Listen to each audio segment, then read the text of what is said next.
Hey everybody, welcome back to the Honey and Absinthe After Hours podcast. We are your hosts. I'm Vincent. I'm Janet, and this podcast is all about all things art, business, and whatever we feel like. Now today we are going to talk about how to get work and make money after you've graduated art school.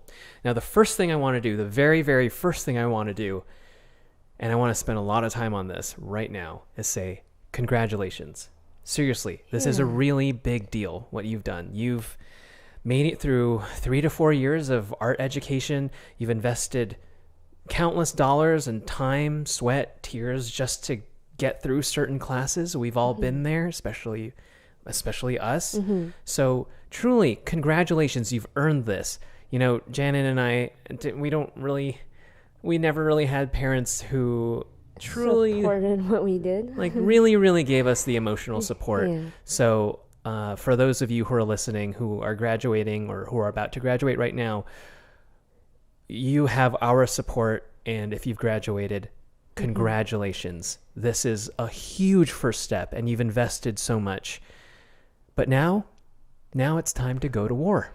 You should rest up, take care of yourself. You most likely burnt yourself out during art school, so you deserve a much-needed rest. Now, how long should somebody rest after they've graduated art school? It depends whether you have loans or not and how many, because there's this thing called a grace period. And what is this grace period? And it's basically, if you have loans, you don't need to pay them back right the minute you graduate. You have 6 months to find a job, essentially. And you can technically defer it, but you really shouldn't, because during all of this time that you're not paying off your loans, the interest rate is, the interest is accruing. Can you still. define what deferment is for Just everybody? putting it off. Oh, I see. Saying like, oh, I don't have a job yet. I don't have the ability to pay, so I'm going to defer the loans. But the interest doesn't stop increasing. So what you had already, the loan amount that you had, most likely is going to just keep increasing at an ungodly rate, unless you, whether it's to find a part-time job or whatever, you need to start paying it off. So deferment is a huge no-no. Yeah. Not an option, basically. No, please don't do that. Yeah. Don't do that.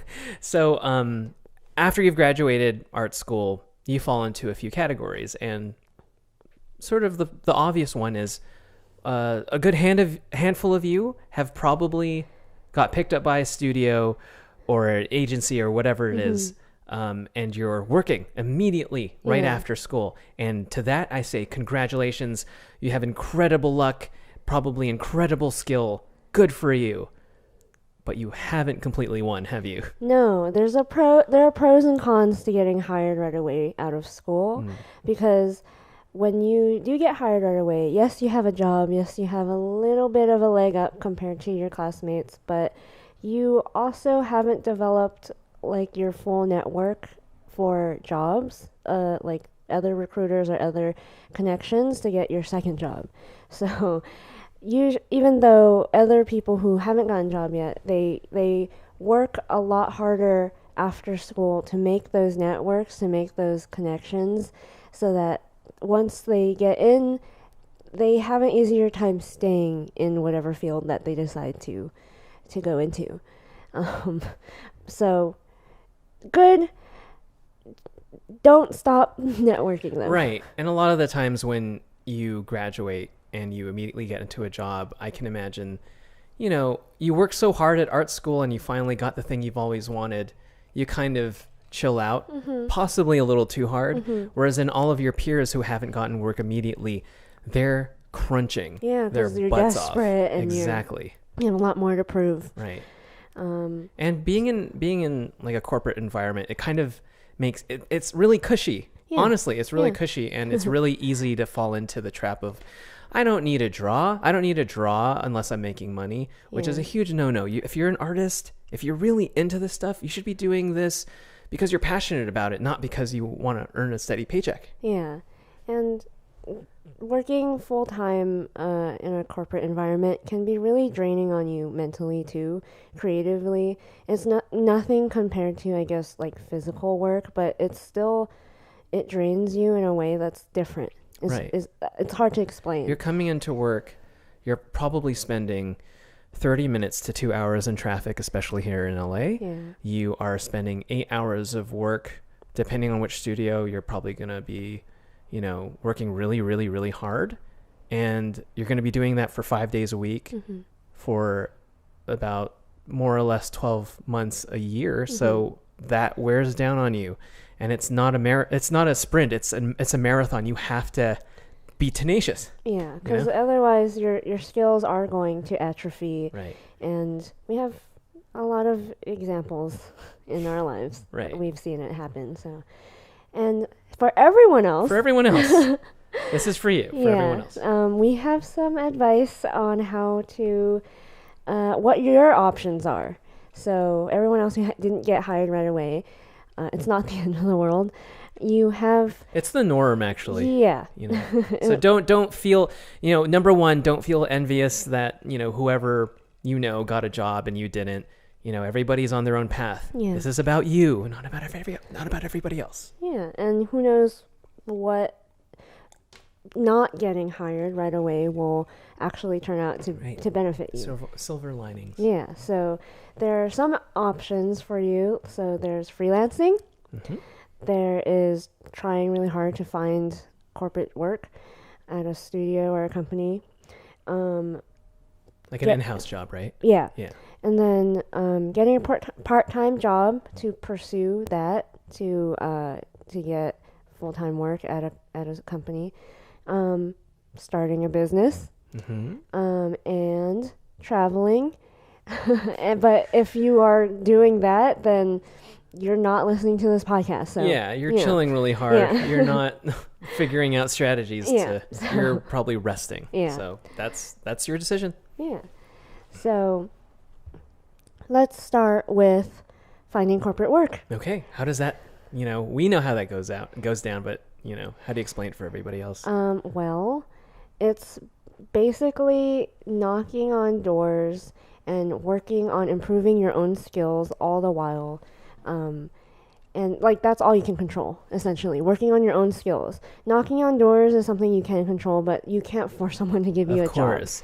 So this is the game. From here on out, after you've graduated, you have to reach out to as many people, as many studios as possible. Get on LinkedIn, get on Facebook, get on Instagram.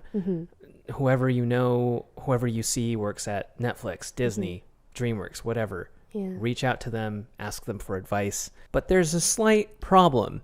You have to do all of this while you're kind of on a time pressure. Yeah, the 6 months grace period before you need to pay off your loans. Exactly. You have 6 months where you're totally fine. You can reach out to as many people as possible, work on your skills, possibly even redo your portfolio. But after the 6 months, you're going to be paying $300 to $1,800 or more every single month. So you have to figure that out, right? Yeah. A lot of people take part-time jobs. It's not that big of a deal unless you're paying $1,800 a month. It's a pretty big deal. But so there is a time limit, and I mean the pressure is good in some ways. Like it shouldn't be anxiety inducing and making it hard for you to do anything. Yeah, this is every industry. Yeah. It doesn't matter if it's art or business or advertising. Yeah, everyone has to do this. But you should maybe use the pressure of this time limit to really kick your butt into gear. Exactly. Really whip yourself into shape. If you didn't get a job straight out of school, then one of the first things you should do is to rework your portfolio again and again and again. Right. So this is something I'm really passionate about because between the time I have my current job and the time I graduated, I had my graduation portfolio. I remade a portfolio from scratch to get into a theme park design job. And after I spent about more or less a year on that theme park design job, I redid my portfolio again. And the reason why redoing your portfolio is very important is when you're at school, think about it. You only have, 2 or 3 weeks to accomplish this assignment, and then you kind of shoehorn that into your portfolio. Well, then that's fine and great. But then after you graduate, what happens if you redo that assignment? What happens if you redo that assignment and recontextualize it into your own story or property or sort of whatever it is? You're going to be better at it. You're going to be improving every single time because, you're just older now and you have skills. And especially at this point, this grace period point, you have time. Yeah. You have time to redo your portfolio. So one of my biggest pieces of advice for people who have graduated with their graduating portfolio and they haven't gotten, any good connections to get in, remake your portfolio because after you've graduated, all of that stuff, all of that learning that you have done will sink into your mind. And when you redo a portfolio, let's say you make a portfolio based off of Sleeping Beauty or whatever grim fairy tale book that you want to pick, you're going to use every single bit of learning information that you learned throughout your entire college career and apply that to your portfolio, which is fantastic because, when you're in the moment and you're learning these skills, let's say you're in your background design class, Viz Dev class, background painting class, you're still learning this stuff. But if you're doing it after school, you know this stuff or you know it more than you used to. So why not take the chance to redo your portfolio? Yeah, and you have all the time in the world to make it as good as it needs to be. Exactly. Instead of like a few hours. Yeah. I mean, let's be honest. There's a lot of the times where you just rush homework. Yeah. And then sometimes it's something that, looks kind of good. So you kind of stick it in your portfolio. But truly, if you have this time, this little grace period to redo your portfolio and plus something you've done or do something completely different, take the time to do so, I'd say. For me, I also revamped my portfolio when I graduated. I had already I think my last semester, I made like 3 different animatics. And then I knew that under the pressure of graduation, they weren't as good as I wanted it to be. So I came up with a completely new IP and did that. And I would do that every single month on top of doing tests and reaching out to companies every time I would get. So there was one time I was working on my own personal portfolio project as I was doing, I think, 3 tests at the same time. And I got rejected from all of them. And I basically, but the good thing about that was when you graduate, you most likely, if you didn't get hired right away, you might not be good enough yet. And that's okay. That's you fine. only had 3 to 4 years. Yeah. Like to expect that after 4 years, you are good enough to be a working professional in a studio is kind of ridiculous. It's a little unrealistic. Yeah. Also, a lot of the people I know who got hired at big studios after graduating, they took long breaks to work on themselves, to do internships. So don't, you don't have to compare yourself too hard. Your journey is everyone's different. Yeah, exactly. Like some people, like we went to school with people of all different ages. So some people might just have more experience than you. Like there are people who, by the time we graduated, they were like in their 30s. So they had so much experience, they could get hired right away. Whether they've been drawing just for more years than we have. Yeah, and on that point, it's really important to keep drawing after you've graduated. Just because you've graduated doesn't mean you're going to stop learning. Keep yourself in the workshop. If you have 5 to 6 months grace period and you're working on your portfolio, you're reaching out to people, you have time in the evenings, maybe 5 hours, every 2 nights to work on yourself, to work on your figure drawing, especially. Currently, I'm reading this fantastic book, Thinking Fast and Slow, and it talks about the different systems that your mind goes through when you're thinking about stuff. So there's system 1, which is very intuitive, very instinctual, and there's system 2, which is more analytical and more critical thinking kind of a thing. So one thing I recommend to all of you who are recent graduates who are still in the process of reaching out to people in work and working that kind of stuff, keep drawing and have 2 figure drawing sessions. One when you're focusing on very quick gesture drawing. Bring reams of bond paper and a Sharpie and just, attack and, figure out the gesture and draw it as best as you can. That's exercising your system 1.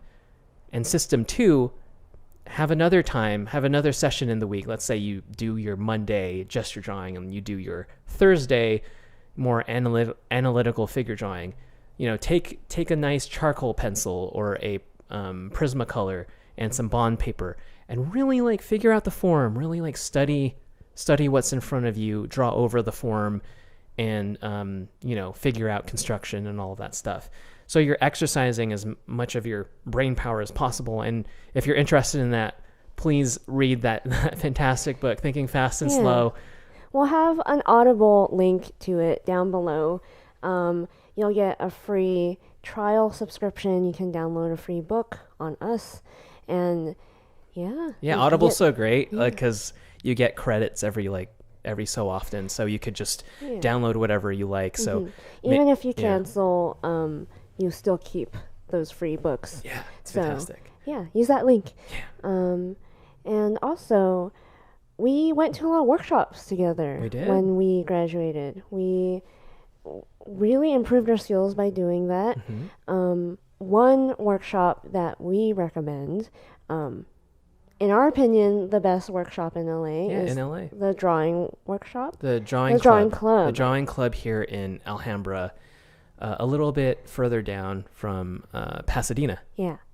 And it's run by Bob Cotto, one of our former teachers, and he is really great. He's really passionate about hosting a really good drawing workshop, getting good models with really interesting themes and stuff like that. Yeah. The lighting's so good. So be sure to check that out.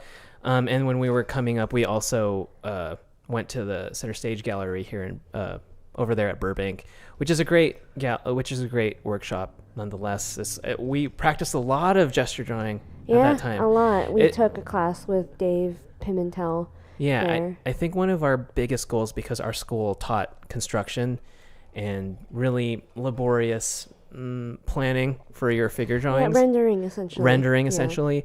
We really wanted to focus on quick gesture, instinctual drawing. Yeah, for me, it was really important because I was a storyboard artist, and a lot of people from our school, they don't understand the appeal of storyboard drawings and gesture drawing. They see it as naive art and they see it as less than.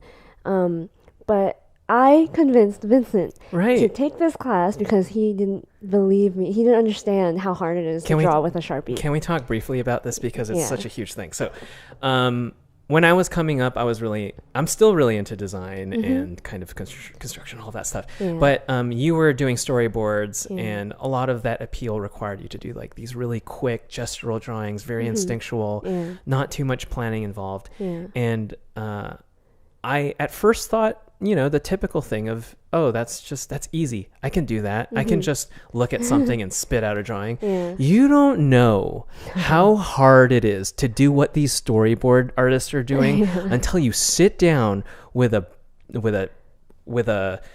piece of bond paper and a Sharpie, and you only can draw one thing on that piece of paper. That's the biggest thing. That's one of the biggest things, and one of the biggest things I've learned, how to compose a figure onto a frame with only one drawing. When we were taught to do as many drawings as we can on a piece of paper, which is great in terms of mileage. Yeah. And saving paper. Honestly. Yeah. But, attacking a drawing and looking at something, jotting it down with a Sharpie and really capturing the essence in one piece of paper and one stroke, that's really important because you're doing everything all at once. Your system 1 in that book is basically going crazy. It's like, how do I compose? How do I make this figure sit on this ground, on this paper? How do I jot down the essence of this pose? How do I simplify every single little incredible detail of the human form in less than 2 minutes? Yeah. It's The intense. time limit is the main thing. Yeah. Anyone, maybe you can get really good at drawing with a Sharpie if you had like 30 minutes planning every single stroke. Sure. But if you have 2 minutes, can you get a nice drawing? That is the true challenge. That's a huge challenge. So another thing I want to talk about is there are all sorts of, especially here in Los Angeles, art communities that you want to be a part of, especially if you're trying to break into animation. One of the biggest ones here, especially in April, is the best time to join this club. It's what is it? The Warrior Painters, right? Yeah. The Warrior Painters are a group of really, really, really talented painters. Some of the best painters in our industry. Yeah, and really hardworking too. Really hardworking. I can't even begin to describe how hardworking these people are. Seriously, they go out every weekend, really early in the morning sometimes.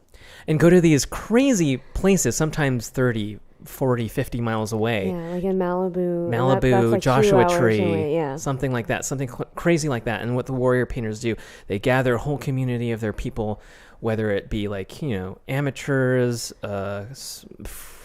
people who do freelance, industry people. They all go out and just paint together. It doesn't matter if it's oil, acrylic, casein, or gouache. They just paint together. And it's run by Angela Sung and Michelle Lin. You have to check that out, especially if you're here in Los Angeles and, you're new here and you want to get to know the artists. Friends. Yeah. Anyone can join. It's not like a closed No, it's group. The most inclusive. Yeah. There are a lot of groups here in Los Angeles who do art, but I have to say the Warrior Painters is the most inclusive group. They don't care if you're an amateur. They don't care if you're a seasoned old-timer. It doesn't matter. Yeah.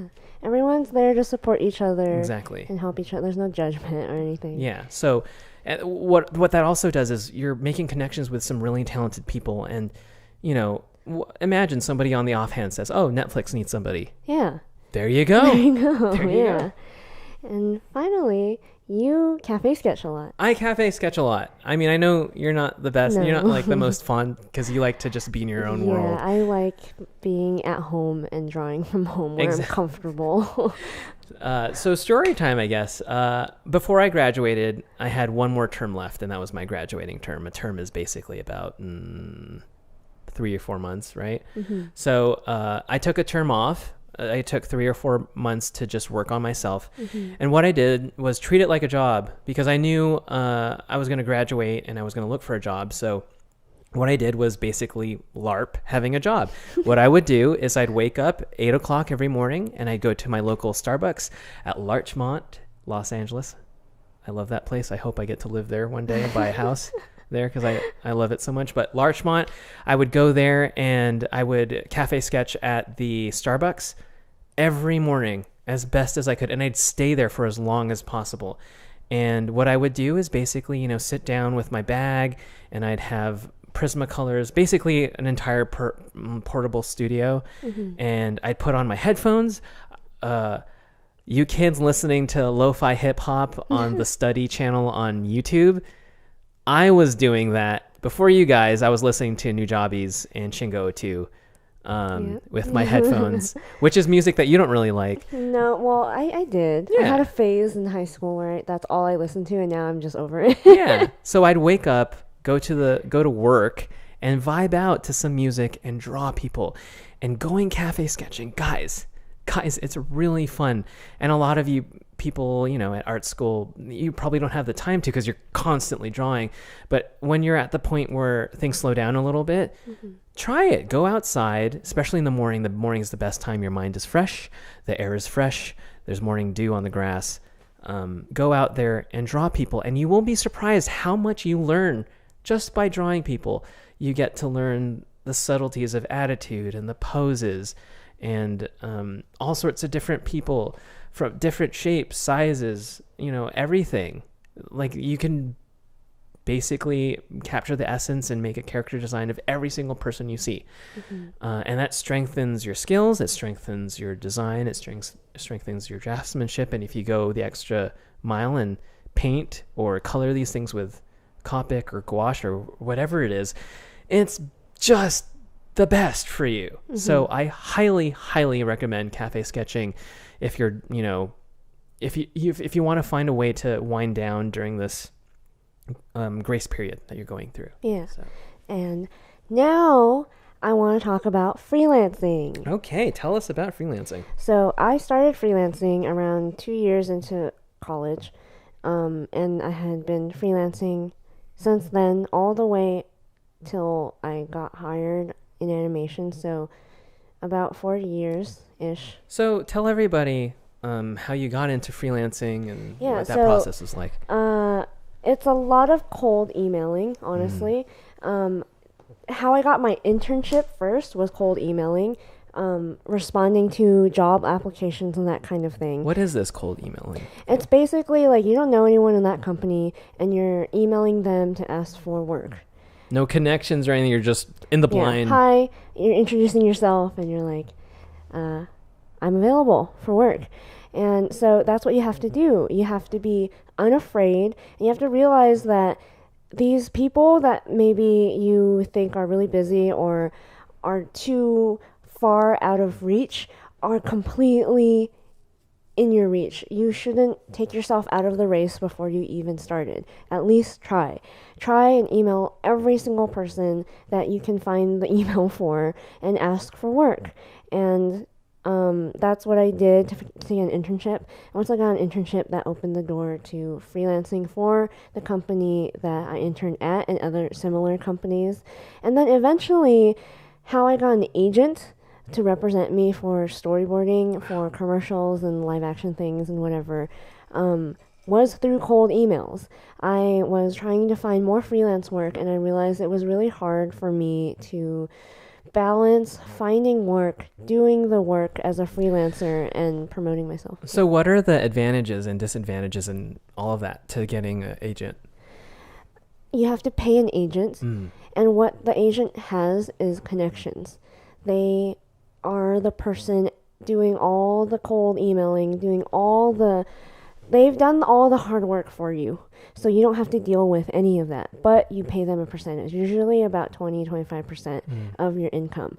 But because they are reliant on you for income, their own income, they're going to make sure you're working. They're going to make sure you're working, they're going to make sure you're paid, and they're going to make sure you're paid well. So one of my first entry-level jobs as a storyboard artist, I was storyboarding for commercials and advertising agencies and that kind of thing. I was getting paid $80 an hour as an entry-level storyboard artist, and that's double animation. Yeah. And I was able to work like 1 or 2 jobs a week and be able to be fine all month long. And I quit that in order to pursue animation. Because it was a passion of yours. Yeah. Even though I was making more money doing that than animation, I was like, I want to draw cartoons, I want to have my own show, I want to have all these things. So I stopped doing that so I can focus on making my portfolio for animation. Lo and behold, here I am. I don't like that anymore. But so that's always finding an agent is the exact same way as finding a normal job. It's literally putting your portfolio out there, sending it to agents, hoping that they are willing to represent you, and they will charge a lot for you if you're not good at doing the networking thing on your own. People who have entire careers doing that, like we have a teacher at Art Center who made a lot of money doing that, and he I think just now for commercials and advertising, storyboard artists get paid upwards of $100 an hour. So it's very lucrative if you want to do something like that. And once you know the going rate, you don't have to rely on an agent. But so you cold email, you find art directors, you find directors, you find everyone, you ask for work. Don't be shy. And don't waste people's time. Don't write a novel. Right. Be very concise. to the point with your email, to the point where you almost sound cold. Yeah, I'm very good at that. Yeah, I've read your emails to these studios. Sometimes they're like 2 sentences long. Yeah, I'm like, hey, I'm sick. Bye. Or, hey, I need work. You have work? When I'm sick and I have to provide an email to, just like I'm sick email, Yeah. I always feel tortured, and I always feel like I need to write an essay as to like, there's snot coming out my nose, there's things coming out my eyes. But honestly, all you need is like, hey, I'm not feeling very well. I gotta, rest up. Yeah. Thanks, and I'll see you next time. Yeah. See you when I see you. I think basically. I come across very intimidating, but Hey man, it's a technique. Yeah. So you talked a lot about cold emails and reaching out to people. There's going to be a lot of times where you don't get any responses. What is this? What is the Hollywood no? What is that? So let's say you send in a test and you don't get an answer ever. They just ghosted you. That's the Hollywood no. Great. That's exactly. When you apply for a job or you get a test, if they don't contact you that same day or at least that same week, you didn't get the job. So it's sort of like, I've never been on it, but I have friends who are on it. It's sort of like when you reach out to somebody on a dating app like Tinder and they don't say anything. Yeah. That's the same tactics that people in Hollywood use, it seems like, right? Yeah, it's really irritating. For me, I at least just tell me no. Just reject me. Don't leave me hanging for weeks on end. It's really, in my opinion, cowardly and immature and unprofessional for people. Just how many people are they testing to begin with? How hard is it to send 20 people a no? A no. Sorry, we picked somebody else. And a lot of the times they do send out emails that seem copy and paste. So why should we as artists invest so much time and effort to testing and writing these incredible emails and cover letters when they're just sending us no responses or copy and paste responses anyway? Yeah, it's kind of ridiculous. It makes me frustrated too. It feels very disrespectful as an artist. I used to take it personally, kind of. I used to it used to affect my self-esteem and be like, did I do something wrong? Why aren't they getting back to me or whatever? Now I just feel like it's just very disrespectful. It's like you expect these big companies to act better than some random person on Tinder date. Yeah. But So briefly, let's talk about what it looks like when let's say you applied somewhere or you did a test. What does it look like when things are going good? Because there are sure telltale signs that things are going good. Yeah, they call you in for an interview almost immediately after you turn in the test, or at least the day after if you turn it in late. Or they reach back out to you in like the next few days and they're like, we want to offer you, like they will either ask you in for an interview or they offer you the job outright. What's the time frame like typically? At least 2 or 3 days after. If longer than that, it's just you probably didn't get it. Can you share the sort of enthusiasm or sort of what it felt like from their end and contacting you when you got into DreamWorks for the first time? Oh, yeah. So DreamWorks, I didn't have to test, which was really great. Thank God. I don't really understand the point of testing. We have portfolios for a reason, everybody. Yeah.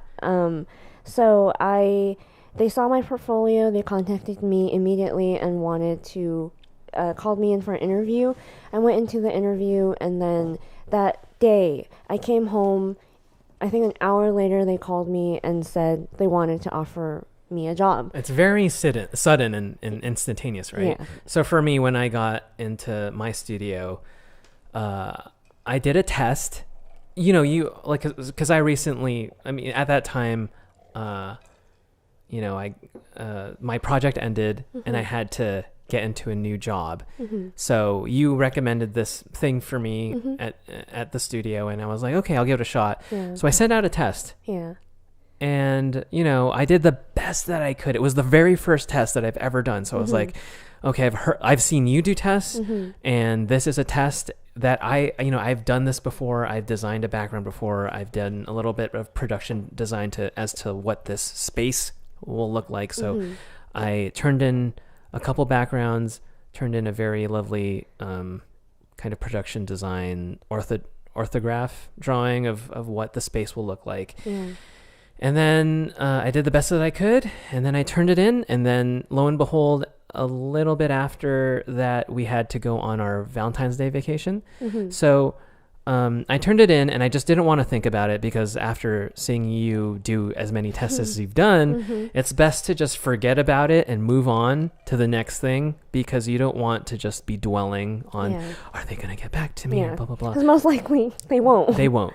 But in a matter of 5 or 6 hours, I think we were driving to our Valentine's Day location, they got back to me. So that was the first sign that I could tell, like, oh, I think they want me. Yeah. They'll let you know as soon as possible. And if you don't hear anything in at least 24 hours, it's likely that you haven't gotten it, and it's okay. Just move on. Yeah, just move on. Just pretend like it never happened. Yeah. And you'll feel better. Yeah, and keep that thing in your portfolio if you want. You know, it's always worth it. Yeah, you were really good for your first test. There's definitely there's definitely an art to testing. So it took me a while to figure out what to do. So do you have any? I have a couple of tips. Do you have any tips? It's hard to say, because with storyboard tests, they vary so drastically, because there are like the shows that have scripts, and then there are the story-driven shows, and then everyone is looking for something different in your test. So even if you turn your test and you thought it was great, it probably was great, but they just weren't looking for someone like you. It's just sometimes it's up in the air. It's not in your control. But the main advice I have is to always add something to it. Like go above and beyond what the script or the prompt, the requirements. Exactly. That's one of my favorite tips, is to go, let's say a typical background design test requires you to in style design one background, maybe 3, 1 to 3 backgrounds. Yeah. And in that time, you're going to have to digest the style of the show, staging, and all of the stuff that you're required to do as a background designer.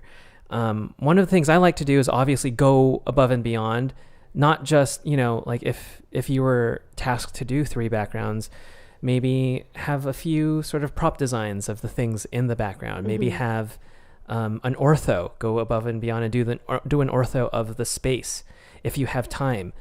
And if you really crunch for like 1 or 2 days, you can really pull a lot of this stuff out really quickly. And obviously, especially in TV animation, you're going to have to be quick regardless. So give yourself 1 or 2 days to really hash these things out. And another big tip I have for you, this is the one I think that got me hired. I did the background. And what I did was I expanded. So there's the background. It's done. It's finished. I was paying attention to the reference and everything. What I did was expand the canvas and then put the samples of the backgrounds that they provided. So what that does, it makes it so that the person who's looking, maybe most likely the art director, whoever it is looking at it, the producer, whoever, can see that, oh, you pay attention to how the show looks like. You pay attention to the little subtleties of how to make the style work. And if your test is really good, the people, the art directors, the producers, the directors, whoever, are going to look at your work and then the samples on the side. And if you're really good, they'll be like, oh, it's indistinguishable from the actual show. So that is huge. I hope all of you who do tests, I know it's horrible, but do that. Because honestly, if you are doing a test and you're putting the samples that you're given side to side with your test, and it's not up to snuff, and you know it's not up to snuff, well, then don't be surprised if you don't get the job. But if you think that like it's as close as you with all of your abilities can get to the samples that they provided for you, then at least if they say no to you, you know that you did the best that you could with the skills that you have. Yeah. When I was testing, I almost got hired like so many times. And there's so many times I got as far as like an interview, and then they just ended up going with someone else. And I always at the beginning, I would get ghosted and I would get, or just rejected. And looking back, all those tests helped me get better at testing and better at boarding. So sometimes you need to take like 20 tests before you're good enough. Sometimes it's just totally fine. learning how to test, period. Because testing to me is different from actually boarding. Totally. Yeah. What do you do when, all of this isn't working out? You've did all you could with the emails, you did all you could do with reconnecting with people or connecting with people, and you did all you could with your portfolio, and you're still not kind of making a connection with anybody, and you're not making money yet. What do you do? Well, what we did was we made our own jobs by starting a business. We didn't really know that at first. No, yeah. Well, so starting a business is basically that. It's making your own job. When no one else will hire you, you make a job for yourself. And what you can do is go to conventions or art fairs and sell your art. And it can be very simple. It's not as complicated as people like to make it out to be. It doesn't have to be starting your own studio or whatever. It could just be as simple as like find a free art fair to start out and just experiment with selling your art. At the idea of making money with your art, period.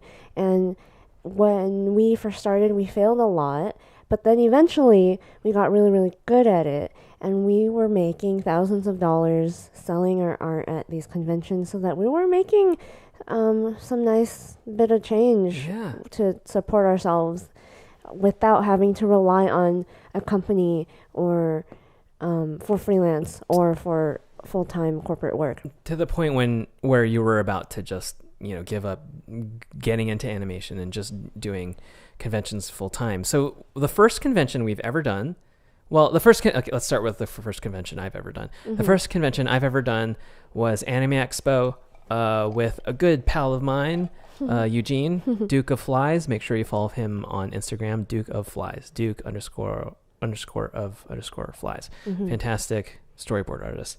Anyway, we did Anime Expo together, and it was my very first time sort of interacting with people, people buying my art, people commissioning me to draw their favorite One Piece character. It was very fun. It was really cool to see how enthusiastic people get over what you're doing. Yeah. And to have that personal, person-to-person interaction with people, it's a lot. I think I've mentioned it a few times in other podcasts. It's a lot different from what we experience at, big corporations. To just be with people who appreciate you and your art is really, really good.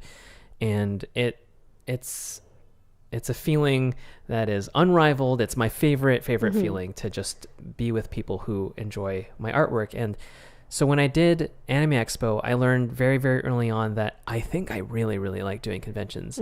So when I got together with you, I was trying my hardest to convince you, because you really were into the freelance game and trying to get in. Yeah. And I was like, we really got to try these conventions. And I convinced you to do the Creative Talent Network, CTN, which is the absolute worst place you want to start doing conventions. It's a connection network trade show.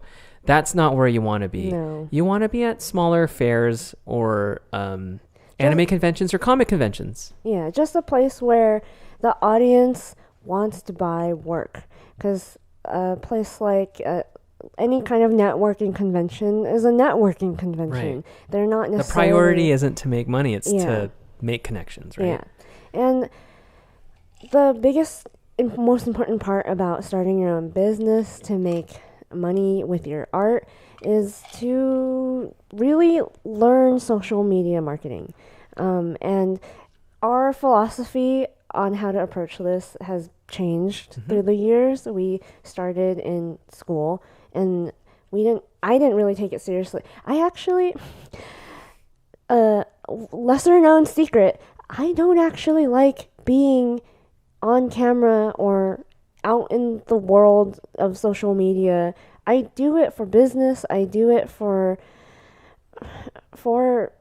promotional stuff, like promoting our art and like getting ahead in terms of like making money and that kind of thing. And it's at this point, it's just a given. You kind of have to do it. And you taught me that lesson. Like you told me you need to take Instagram seriously. You need to like do all these things. You didn't have I briefly talked about how I would cafe sketch, right? That's the first time I ever opened my Instagram and was like, okay, I'm going to try this because DeviantArt is bunk.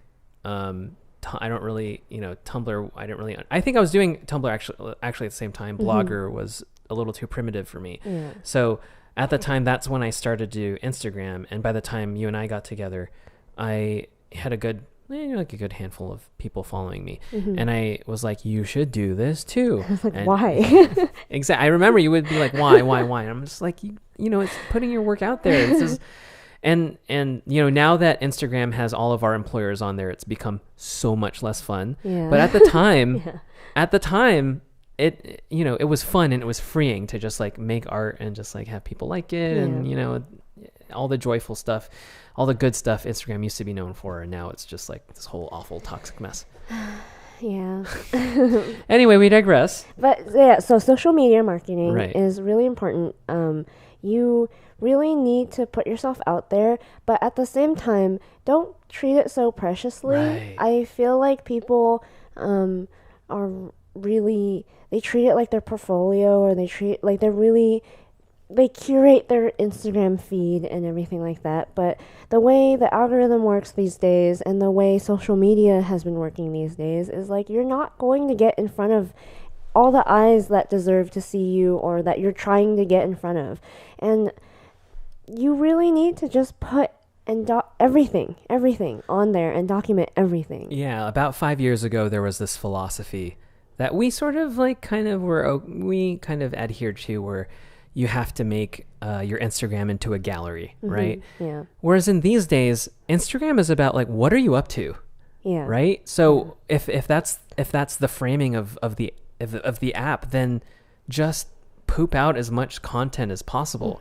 Put stuff in your stories, put stuff in your highlights, put stuff in your feed, and just keep making content, because it doesn't matter at the end of the day if something looks pretty. Yeah. People are going to be scrolling down anyway. Yeah, or they'll just not see you. They'll just and not the see you. point is for all this is to just get noticed, to get Yeah. your business noticed, to get your art noticed, to get your portfolio noticed, to get hired, whatever it is. So just put as much of yourself and your work out there as possible so that you can get in front of as many eyes as possible, because having an audience is the biggest thing that you can have. Exactly. And our final tip, our final advice is to just enjoy the journey. Yeah.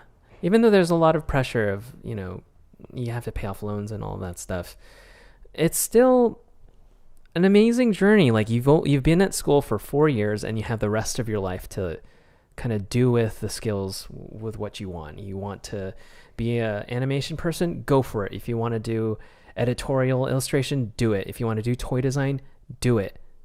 And if you started off doing those things and you want to pivot to any of those other things, then just do it. It's the whole world is your playground. Yeah. Go for it, Yeah, and we both struggled a lot the past 5, 4, 6 years of ever since we graduated, and or even before then. And looking back on all of it, during the struggle is not fun.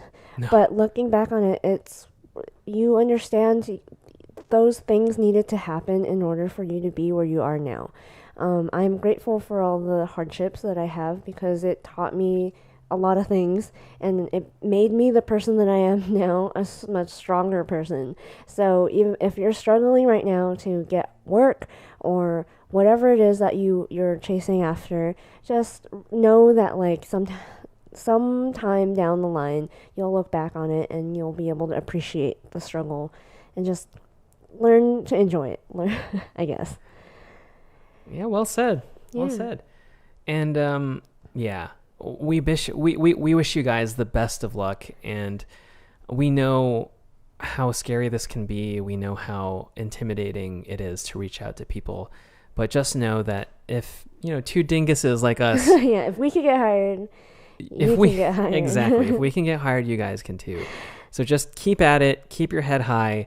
Don't let the little rejections and, the little stuff weigh you down.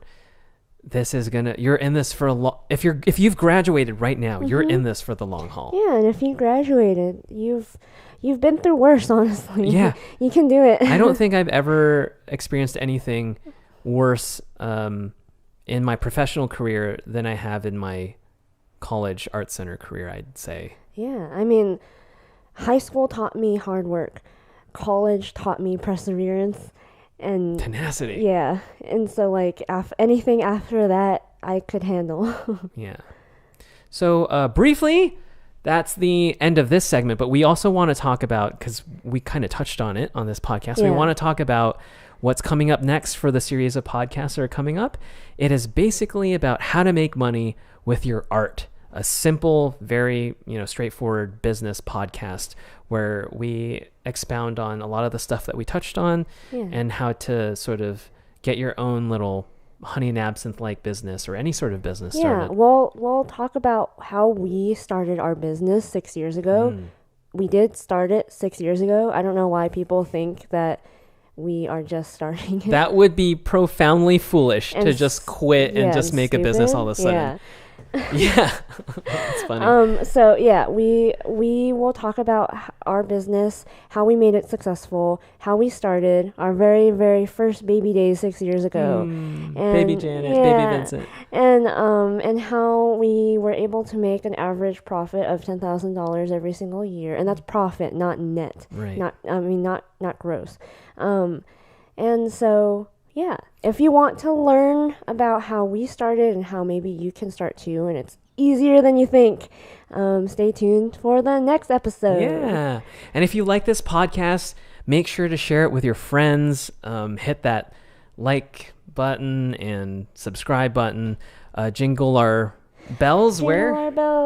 Over here? Or is it here? Or is it here? Wherever it is. I don't know. We know you want to, and we'll see you again next time. This has been so fun. This is the most fun that we've been having. Like, out of all the million things that we're doing, the podcast is definitely like our little baby. Yeah, and Honey and Absinthe, Instagram, YouTube, TikTok, and the Honey and Absinthe podcast should be on Apple Podcasts by the time you're listening to this, and Spotify. Right. Really exciting stuff. We're going to be everywhere for you guys to hear. So if you're in the shower, if you're in the car, check us out on Spotify and Apple Podcast. Yeah, leave a review, please. It helps us out.